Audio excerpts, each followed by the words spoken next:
Back when the winter season was starting, quite a few people got hyped up for Golden Time. After all, it was an adaptation of a novel from the same author as ToraDora, and that's a show that's beloved by many people. So hopes were high that Golden Time would be able to recapture even a bit of that magic. I would know, I was one of those people hyping it up. So now that it's over, everyone wants to know, was it any good? Though a surprising amount of people consider a different question to be even more important. Which is better, ToraDora or Golden Time?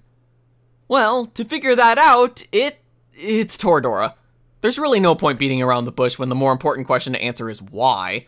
It'll be easy enough to answer by reviewing Golden Time. Golden Time actually starts off pretty damn well.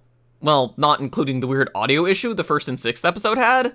That thing where the sound effects, opening song, and some of the background music were about 5 times louder than everything else. That was kind of weird. Anyways, I really liked the start of the show because it reminded me of why I like ToraDora so much. Characters finding themselves, in a sense. In ToraDora, it was the discovery of what it actually means to love someone. Whereas in Golden Time, Coco gets something thematically similar, and Banri struggles with a sense of identity and self due to his amnesia. By the way, the whole amnesia thing is bullshit, but I'll get to that later. Back to what I was saying, let's start with Coco. She's absorbed in the concept of the one, and how she's destined to be with Mitsuo because they were childhood friends.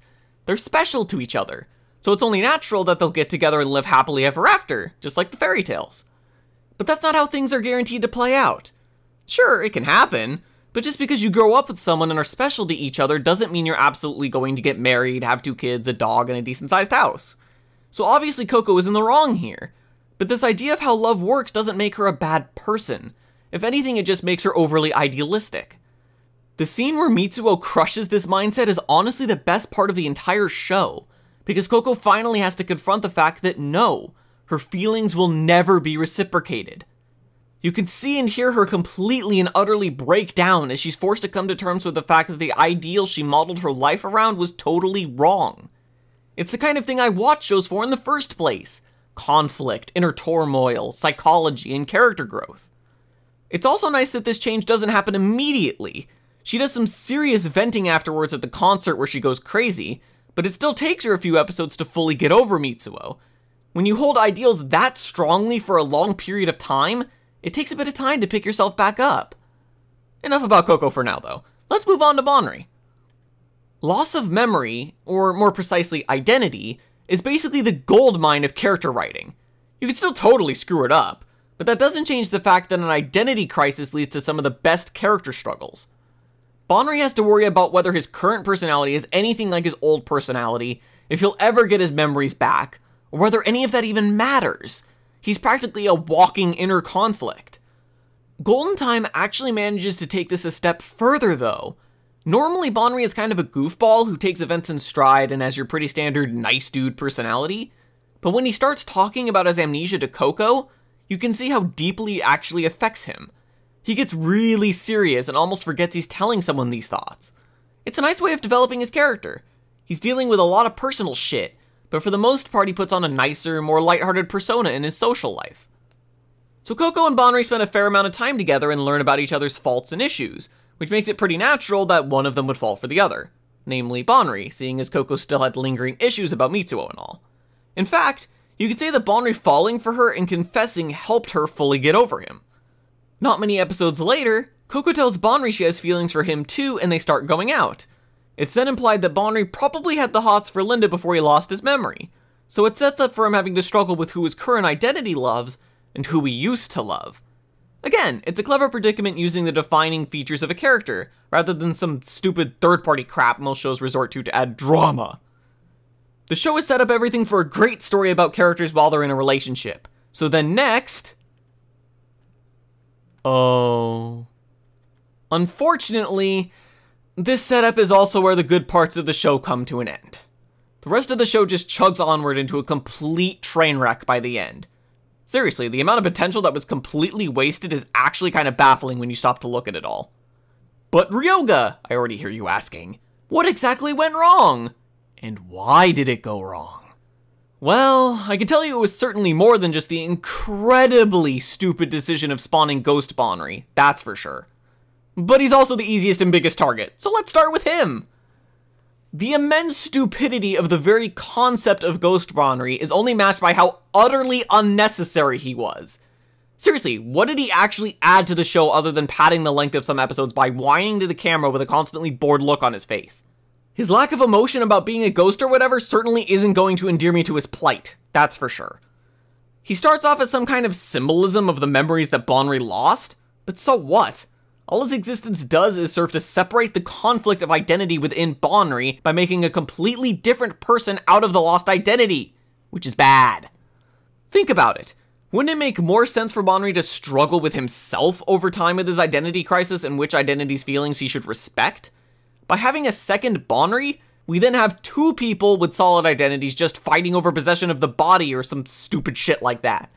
All this dumb paranormal angle does is weaken Banri as a character because we see his old identity as a completely different person, rather than something that's a part of himself that he has to deal with. Seriously, Ghost Banri's existence is so fucking dumb and counterproductive to how Banri's initially set up that I could even see him as anime original content that Jackie Conan the scriptwriter thought up and figured was a good idea. The scriptwriter worked on the scripts for the Key Game adaptations that KyoAni did, so maybe it was his idea that Jackie Conan greenlit or something. I mean, those shows had drama and supernatural stuff and sold well, so why the fuck not, right? But no.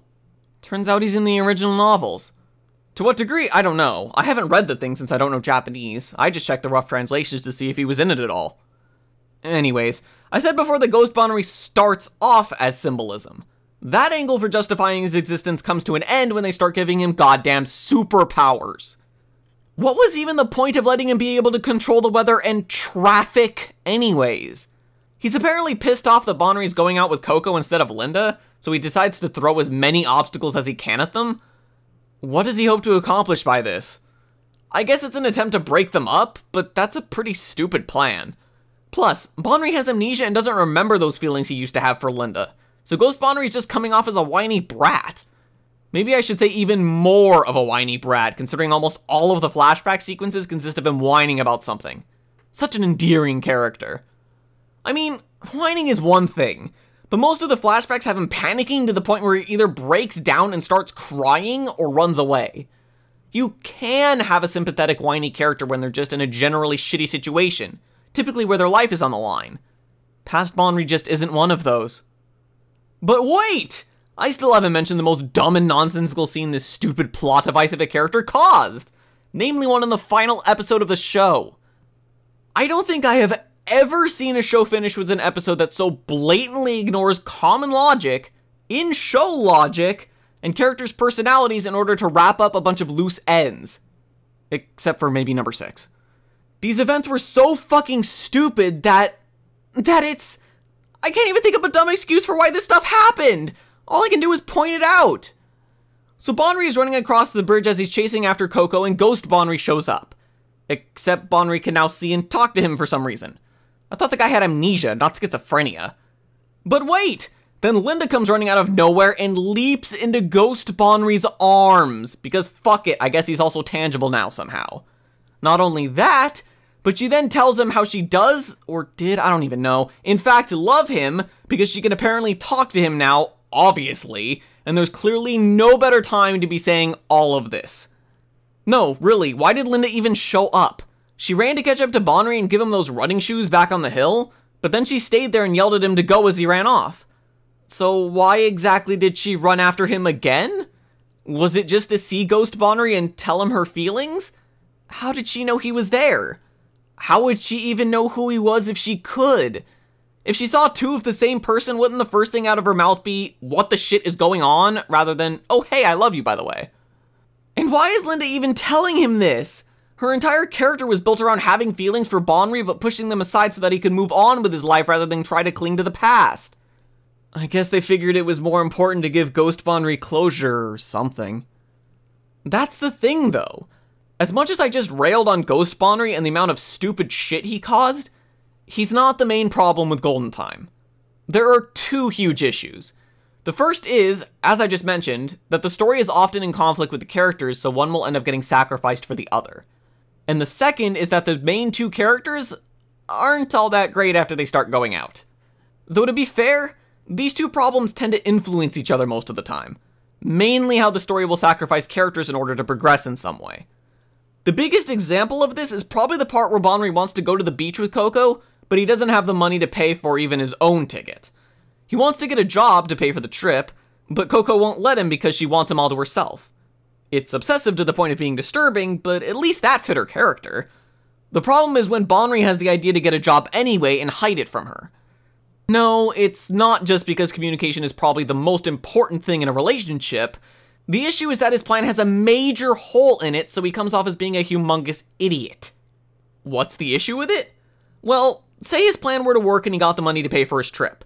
How the hell is he going to explain the sudden financial blessing after he already told Coco that a job was pretty much his only way to get money? The plan was doomed to fail from the start. If it had been addressed at all, that would have at least helped. But it never was. It just makes it seem like the show is forcing characters to behave in certain ways in order to create drama. Yes, drama is needed for a couple in a relationship so they can learn from it and become closer than ever, but when you cause it by forcing the characters to act in ways that don't make sense, it just ends up ringing hollow because it feels like the story is forcing it rather than it being genuine. It goes both ways though. Whenever the story isn't forcing conflict, a whole lot of nothing is happening. There's some comedy, which is actually pretty well done. There are a lot of great scenes caused by Banri being taught a motherfucking Banri, among some other fun parts. But that's about it, unfortunately. It'd be one thing if they were meeting new people or preparing for some big event, but no, there's nothing.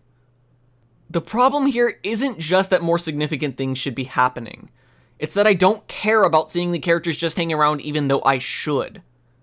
Banri's only interesting as a character through his amnesia and his more silly moments.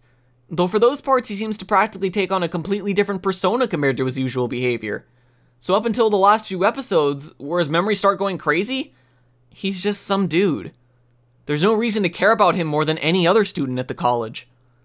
Coco's character, on the other hand, takes a drastic dip after she starts going out with Banri. From that point on, she's only really defined through her relationship with him rather than as an individual person. There's an episode where she hangs out at Chinami's place and they pick out bathing suits or something for the beach trip. This segment lasts for a bit over half the episode, and almost all of the dialogue is them talking about Coco's relationship with Banri and how she wants to do things for him and such. They could have spent that time talking about what they wanted to do at the beach or current school stuff or anything that isn't boys, really.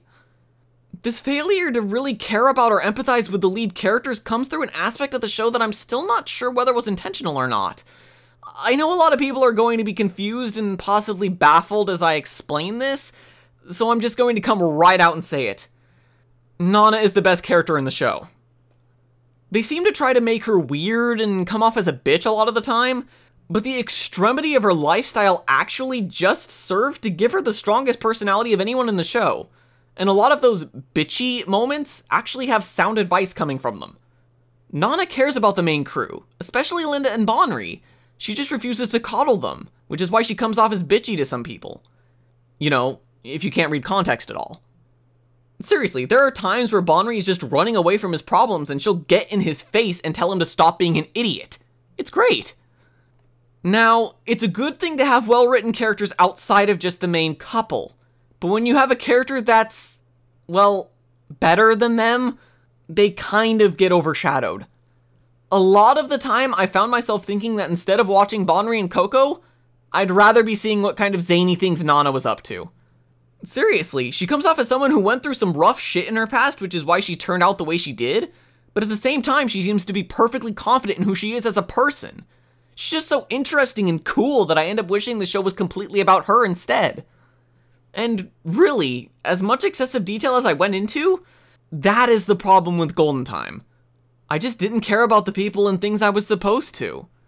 But hang on, I mentioned back at the start of these issues not only that there was a what went wrong to this whole thing, but a why. I'm not saying I know the absolute truth or anything, but based on what was presented in the show, I have a plausible theory for why this all went downhill. And the main clue lies in how all these issues started cropping up after Banri and Coco started going out. I think the author, maybe a bit overwhelmed at the immense success that was ToraDora, wanted to try and follow it up with a story that was similar in a lot of ways. The main theme of it had been the discovery of what love really is, and the first major conflict in Golden Time is when Coco's idea of love is contested by the guy she has feelings for. I doubt that's a coincidence. But at the same time, the author wanted to differentiate it from ToraDora, so the setting was changed to college, among some other smaller tweaks. However, there was one other major change. The story would be about people in a relationship, rather than them eventually becoming an item at or near the end. Yes, I'm saying the main reason a lot of people like this show, that it's about people in a relationship, was the biggest mistake the author made. Let me explain. There's a reason most romance shows are about people getting into a relationship. There's a clear end goal or finish line or whatever. It's the easiest point to develop the characters, or at least their thoughts about each other, and it's the most easily relatable time frame. Everyone's had strong feelings to be with someone at some point in their lives. Golden Time really should have been about the build-up to a relationship. Not only because of the reasons I just listed, but also because Banri and Coco are characters that were practically built for it. The show should have really been about Banri developing feelings for Coco, but then having to deal with his past memories and feelings for Linda before he got into a relationship with Coco. It would have made better use of the conflict inside him, because once he starts going out with her, you know he can't just abandon her because of his past memories. It's probably why they made it so that he'd forget his current memories whenever he regains his past ones.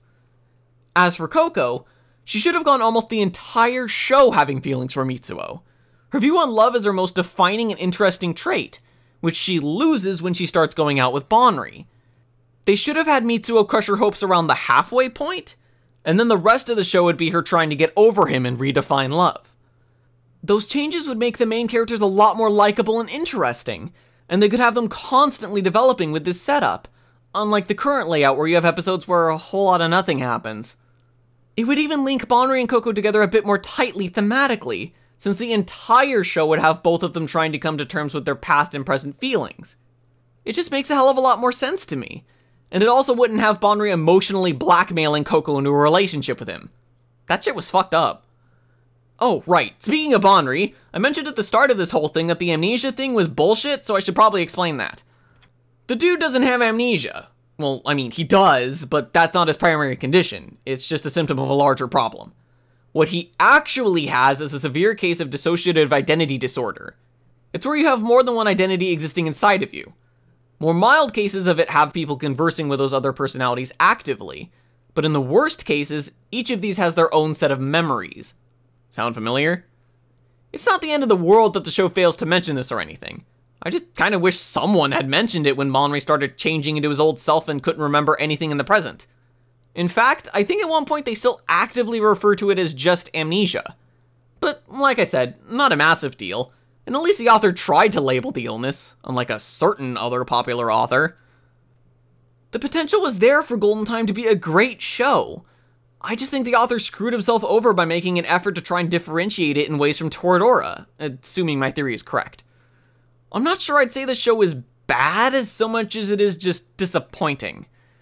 There were parts I did enjoy, namely the first 6 episodes and the comedy scenes, but everything else was just poorly thought out. It's still better than a lot of romance shows, considering most of them tend to be downright offensive, but I can't help but see Golden Time for what it could have been. And that's why ToraDora is better than Golden Time, in the form of a Golden Time review. No, but seriously, what was up with that last episode?